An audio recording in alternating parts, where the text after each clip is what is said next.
안녕하세요. 편안하고 무해한 독서 감상을 지향하는 이곳은 한주의 책 이야기입니다. 저는 이 팟캐스트의 진행자 한주입니다. 흔히 우리는 현실에 실제하고 있는 것을 존재한다라고 표현합니다. 지구에는 나무가 존재하고 바다가 존재하고 사람이 존재합니다. 그러나 정의가 모호하거나 철학적인 문제가 개입되면 존재한다는 것의 의미는 굉장히 심오한 뜻을 갖게 되는데요. 물고기가 존재하지 않고 사람은 생각을 해야지만 존재하는 것처럼요. 오늘의 이야기는 특히 그 정의하기 어려운 인간에 대한 존재성을 생각해 볼 수 있는 소설입니다. 아고타 크리스토프의 작품 존재의 세 가지 거짓말입니다.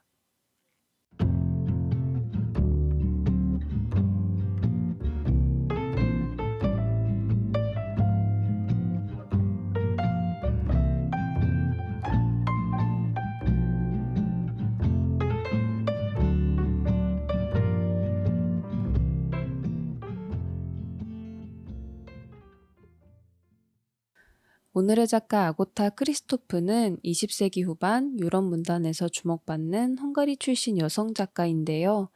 1935년 태어난 크리스토프는 제2차 세계대전을 몸소 겪는 세대였습니다.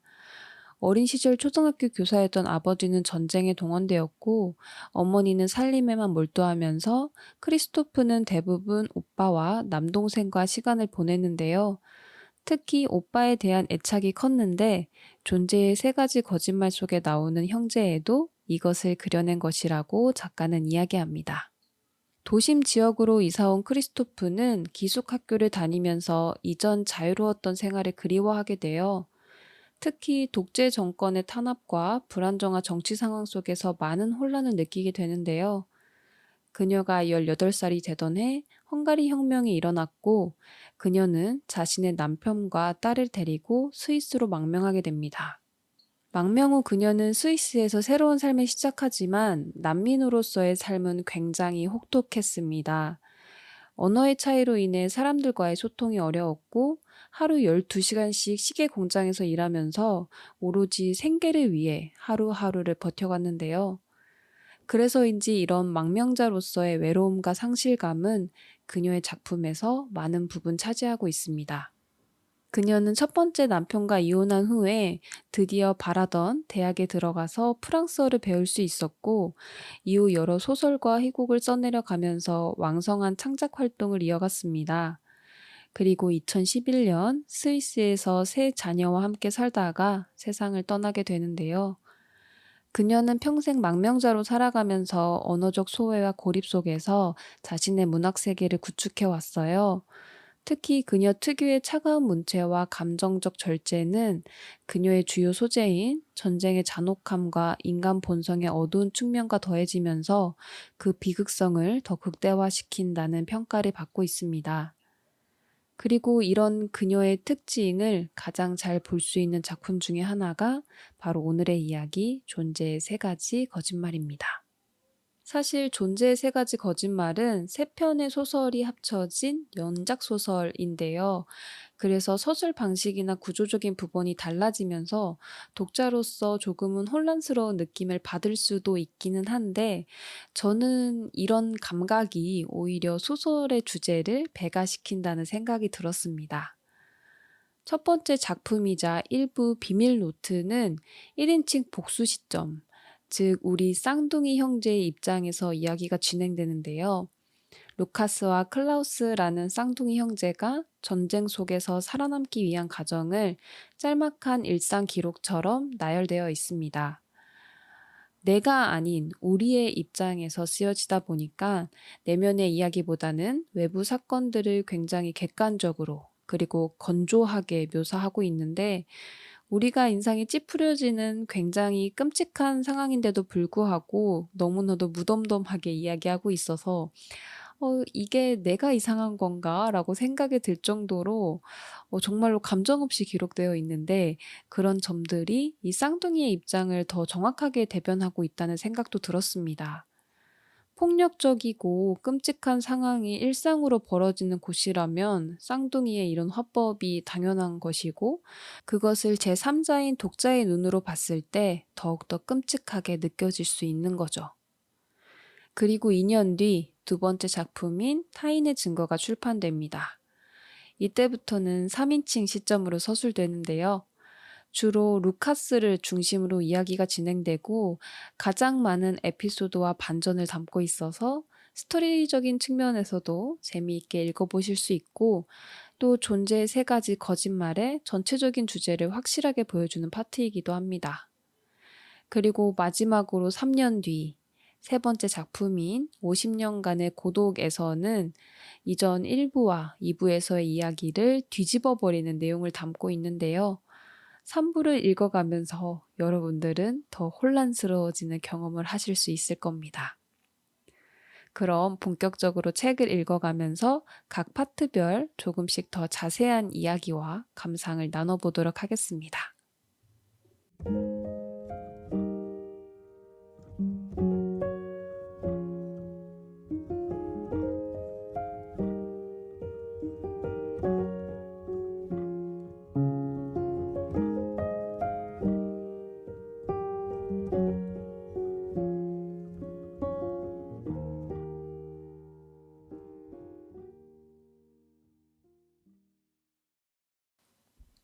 이 소설의 주인공은 쌍둥이 형제 루카스와 클라우스입니다.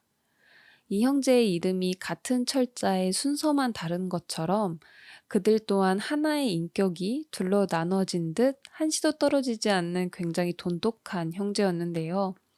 제2차 세계대전을 배경으로 전쟁이 격화되자 형제의 어머니는 도시에서 도망쳐 나와 시골에 있는 자신의 어머니, 그러니까 형제의 외할머니에게 그들을 맡기게 됩니다. 그러나 옛날부터 어머니를 탐탁치 않게 여겼던 할머니는 형제에게도 굉장히 가혹하게 대하는데요. 일을 하지 않으면 먹을 것을 주지 않았고 어떠한 어른의 보살핌이나 사랑을 전혀 주지 않았습니다. 그렇지만 이 형제는 서로에게 의지하면서 그 상황을 그들만의 방법으로 적응하기 시작합니다. 우리는 우리의 몸을 단련시키기로 결심했다. 아파서 우는 일이 없도록 하기 위해서였다. 우리는 서로의 뺨을 갈기다가 다음에는 주먹으로 때리기 시작한다. 우리의 얼굴이 부어오른 것을 본 할머니가 묻는다. 누가 이래놨냐? 우리가요, 할머니. 서로 싸웠단 말이냐? 왜? 아무것도 아니에요, 할머니. 걱정하지 마세요. 연습을 한 것뿐이니까요. 연습이라고? 이제는 완전히 돌아버렸구나. 좋아서 하는 짓이라면 할 수 없지. 우리는 발가벗는다. 서로의 알몸을 혁대로 갈긴다. 맞을 적마다 말한다. 하나도 안 아프다. 우리는 불꽃이로 손을 스치기도 한다. 우리는 허벅지, 팔, 가슴 등을 칼로 찔러 상처를 낸 뒤 그 위에 알코올을 붓는다. 그때마다 우리는 말한다. 하나도 안 아프다. 어느 정도 시간이 지나니까 우리의 감각은 정말로 없어졌다. 아픈 것은 누군가 다른 사람이었다. 화상을 입고 칼로 베이고 고통을 받는 것은 누군가 다른 사람이었다. 우리는 이제 울지 않는다. 할머니가 짜증을 내고 소리 지르면 우리는 이렇게 말한다. 소리 지르지 말고 차라리 때려주세요, 할머니. 할머니가 우리를 때리면 우리는 말한다. 더요, 할머니. 보세요. 우리는 다른 쪽 뺨도 내놓겠어요. 성경에 나오는 말처럼 다른 뺨도 때려주세요, 할머니. 이렇게 형제는 끔찍한 현실을 마주하는 방법으로 말도 안 되는 단련을 하고 금식을 하는 등 자신을 강하게 만든다는 이유로 여러 가지 학대를 하기 시작합니다. 그리고 사전과 성경책을 통해 공부를 하고 서로가 서로의 선생님이 되어주면서 자신들의 경험을 기록하기 시작하는데요. 그 기록물들이 바로 일부 비밀 노트입니다. 이 파트에서는 어떤 이야기가 진행되기보다는 쌍둥이들의 경험들을 나열하고 있어요.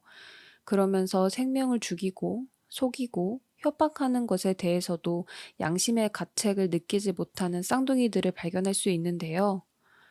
결국 비참한 현실과 그 속에서 살지도 죽지도 못하는 인간들이 쌍둥이에게 자신을 죽여달라고 하는 요구에도 어떠한 연민을 허용하지 않는 그런 무자비한 인물이 되어버립니다. 그렇게 시간이 흐른 뒤 형제의 어머니는 다른 나라로 떠나기 위해 형제를 다시 찾아오는데요. 그러나 이 형제들은 이곳을 떠나는 것을 반대합니다.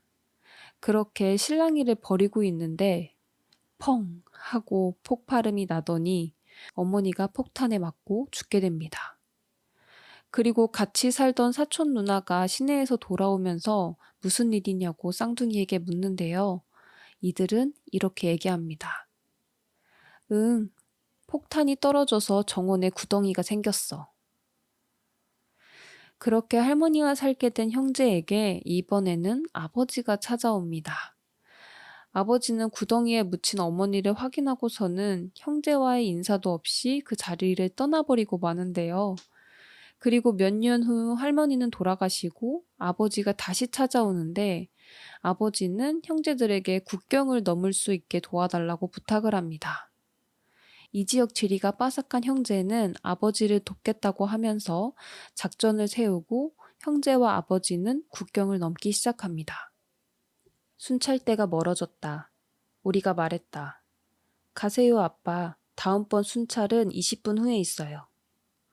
아빠는 옆구리에 판자 2개를 끼고 앞으로 나아가서 판자 하나를 바리게이트에 기대놓고 기어 올라간다. 우리는 큰 나무 뒤에 배를 깔고 엎드려서 손으로 귀를 막고 입을 벌린다. 폭발음이 들린다. 우리는 미리 준비했던 다른 판자 2개와 보물이 든 마대를 들고 철조망까지 달린다. 아빠는 2번째 철조망 직전에 쓰러져 있다. 그렇다. 국경을 넘어가는 방법이 있기는 하다. 누군가를 앞서가게 하는 것이다. 마대를 쥐고 앞서간 발자국을 따라간 다음 아빠의 축 늘어진 몸뚱이를 밟고 우리 가운데 하나만 국경을 넘어갔다. 남은 하나는 할머니 집으로 돌아왔다. 저는 일부에서 도덕성이 갖는 의미에 대해서 생각해 보게 됐는데요. 특히 이런 전쟁 시에는 도덕성을 지키다가 내가 죽을 수도 있는 상황들이 자주 발생하잖아요. 이런 극단적인 현실을 정말 잘 보여주는 게 일부 비밀 노트라는 생각이 들었습니다. 표준국어 대사전에서 도덕의 정의를 살펴보면 사회의 구성원들이 양심, 사회적 여론, 관습 따위에 비추어 스스로 마땅히 지켜야 할 행동 준칙이나 규범의 총체, 외적 강제력을 갖는 법률과 달리 각자의 내면적 원리로서 작용하며 또 종교와 달리 초월자와의 관계가 아닌 인간 상호 관계를 규정한다. 라고 정의하고 있는데요. 이렇듯 도덕성은 어떻게 보면 상대적이기도 하면서 또 내면적 원리로 작용하는 것을 보았을 때 자기 판단이 중요한 부분이기도 한 것 같습니다. 생존이 우선이냐, 도덕성과 양심이 우선이냐라는 선택지에서 어떤 것에 더 가치를 두는지에 따라 각자 다른 인간상을 보여줄 수 있을 것 같은데요. 또 특히 이런 점은 어린 나이일수록 특히 교육자가 없는 환경에서는 더욱더 취약할 수밖에 없는 선택인 것 같습니다. 인간의 본능이기도 한 생존을 위한 선택이기 때문에 누구를 탓할 수도 없기는 하지만 이런 인간이 짐승이 되어가는 극단적인 상황 자체가 인류의 역사 속에서는 절대로 일어나지 않아야 한다는 생각이 들었습니다. 그런데 지금의 현실 또한 그렇지 못하기에 참 착잡해지는 부분이기도 했고요. 이분은 클라우스가 사라진 이후 루카스의 삶을 중심으로 전개됩니다. 자신의 쌍둥이 형제 클라우스가 떠나가고 루카스는 혼자 고독하게 보내다가 다시 삶을 살아가기로 결심하는데요. 그렇게 보통의 사람들과 조금씩 어울려가던 루카스는 어느 날 야스민과 그녀의 아들 마티아스를 만나게 되고 몸이 온전치 못한 마티아스를 위해 그들을 돌보기로 결심합니다. 그렇게 아이를 키우는 것에 집중하면서 루카스는 어렴풋이 보통의 사람들처럼 누구를 위하는 사랑이라는 감정을 조금씩 느끼게 되는 것처럼 보이기도 하는데요. 어느 날 루카스는 책을 빌리기 위해 도서관에 가게 되는데 그곳에서 사서 클라라에게 한눈에 사랑에 빠지게 됩니다. 그렇게 사랑에 빠진 루카스는 마티아스를 돌본 후 매일 밤 클라라의 집에서 시간을 보내게 되는데요. 그 사실을 안 야스민은 루카스와의 멀어짐을 점점 더 느끼게 되고 결국 마티아스를 남긴 채 루카스를 떠나게 됩니다. 마티아스를 책임지게 된 루카스는 마티아스를 위해 자주 가던 서점을 인수하고 그곳에서 몸이 불편한 마티아스가 또래 친구들과 잘 어울리게 하기 위해서 서점을 독서실처럼 운영하게 되는데요.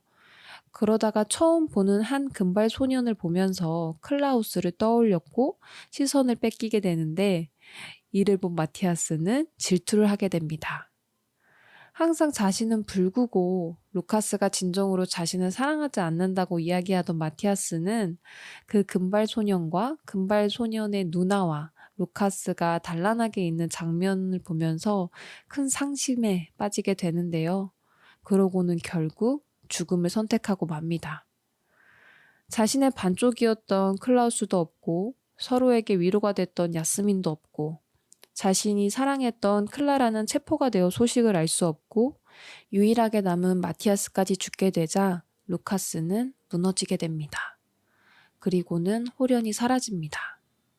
그리고 이때부터는 클라우스의 시선으로 이야기가 진행되는데요. 자신의 형제 루카스를 찾으러 다시 돌아온 클라우스는 루카스가 사라졌다는 이야기와 함께 그가 남긴 기록들을 보게 됩니다. 그리고는 루카스가 돌아올 때까지 그를 기다리기로 합니다. 루카스를 기다리기 위해서는 여권 기간을 계속해서 연장을 했었어야 했는데 이것이 거절을 당하게 되고 클라우스는 루카스의 존재를 입증하기 위해 루카스의 기록물을 그 지역 당국에게 제출하게 되는데 이를 검토한 담당자는 이렇게 보고합니다. 우리는 당연히 치안 문제 위에서 클라우스 T가 소유하고 있는 원고를 검토해 보았다.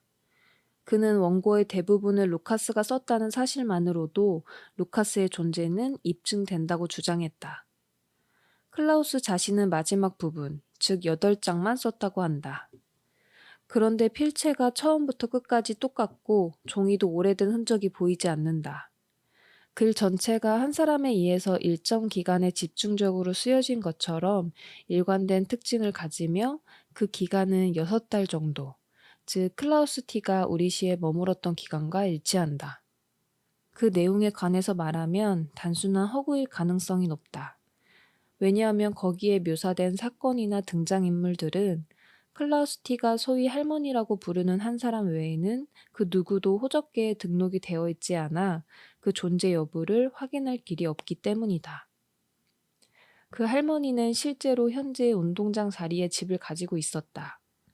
후손 없이 35년 전에 죽은 그 할머니는 마리아 지라는 이름으로 우리 호적계에 올라 있고 V와 결혼한 것으로 되어 있다.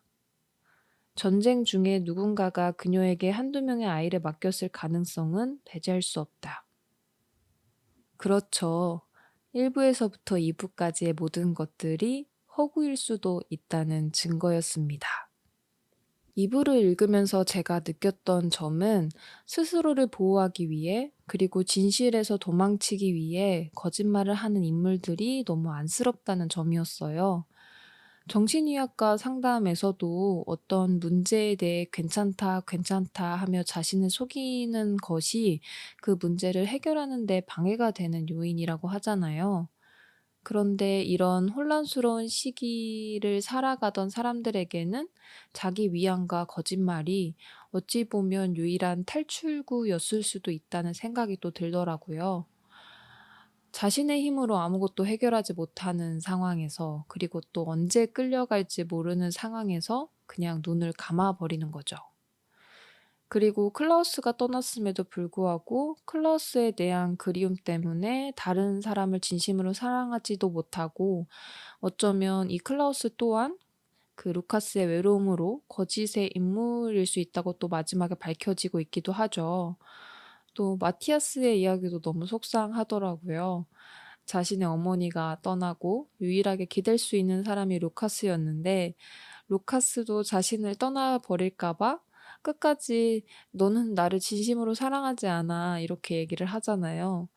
그렇게라도 이야기하고 생각을 해야 루카스가 떠나더라도 자신이 덜 아플 걸 아니까 그렇게 말을 하는 거겠죠?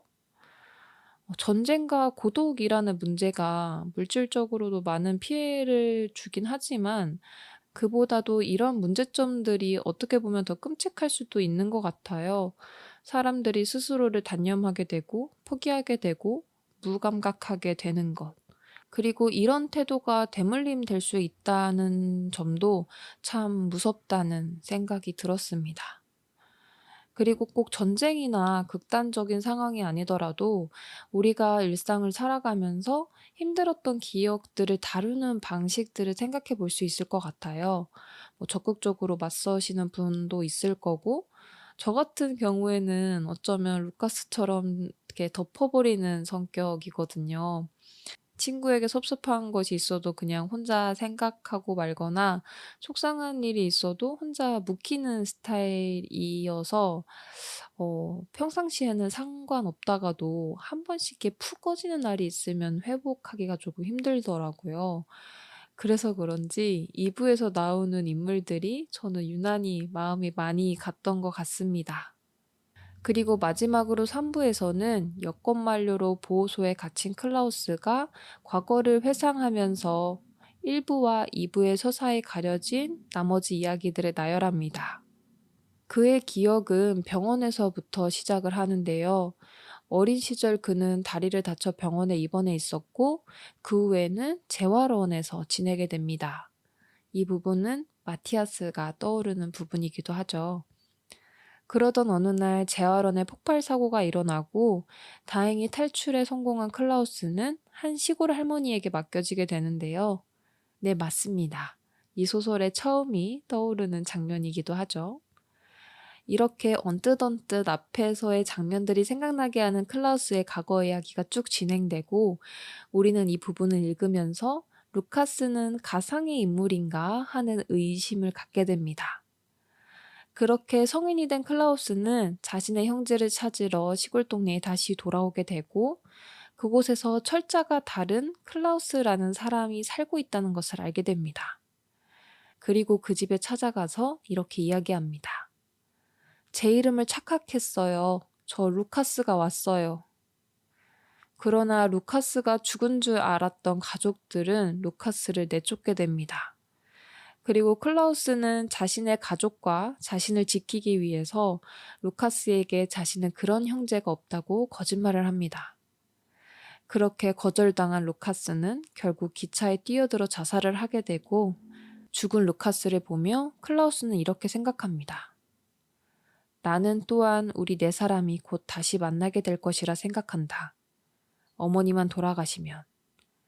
나는 더 이상 살아야 할 이유가 없다. 기차. 그래, 그건 좋은 생각이다. 3부를 읽으면서 느꼈던 건 기억이라는 것은 단순히 과거의 사실을 저장하는 것이 아니라 현재의 자아가 나를 지탱하기 위해 각색한 것일 수도 있고 또 역방향으로 이렇게 불완전한 기억으로 인해서 현재의 자아, 정체성 또한 재정립될 수 있다는 점이었어요. 서로에게 한시도 떨어지지 않았던 돈독한 형제였던 루카스와 클라우스가 한 명은 형제를 그리워하고 한 명은 그 형제를 거절하는 모습을 보면서 그리고 또 그것이 결국 해피엔딩으로 끝나지 않는 그런 장면들이 너무나도 슬프고 안타까운 작품이었습니다. 오늘의 이야기 존재의 3가지 거짓말은 500페이지가 넘는 방대한 양의 작품으로 제가 들려드린 이야기를 제외하고도 참 많은 인물들의 사연들이 담겨져 있어요. 냉혹한 현실 속에서 다양한 아픔과 고독을 그려낸 작품이자 인간이 인간답게 존재하기 위해선 어떤 것들이 필요한지를 되돌아볼 수 있는 작품이기에 꼭 한번 읽어보셨으면 좋겠습니다. 오늘의 이야기는 여기까지입니다. 긴 시간 함께 해주셔서 감사합니다. 다음 주 수요일에 뵙겠습니다.